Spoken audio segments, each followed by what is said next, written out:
வச்சுக்கிட்டு ஒண்ணுமே தெரியாது கதையா விட்டுட்டு இருந்தீங்க. மாடி வழியில அந்த திருநை இங்க தானே மறைச்சு வச்சிருந்தீங்க. இப்போ எங்கடி அவன்?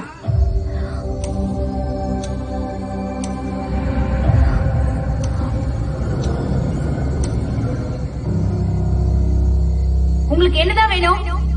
ஒழுங்கா போயிடுங்க. இது மந்திரவாதி வீடு. அடி என்ன கீழே மந்திரவாதி கூட ஏமாத்திட்டு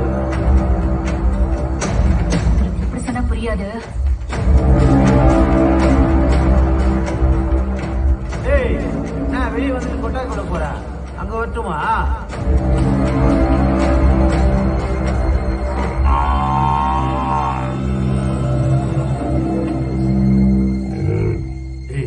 எருமை பார்வையே சரியில்லை. சுமார் நான் பார்க்காத எருமையா?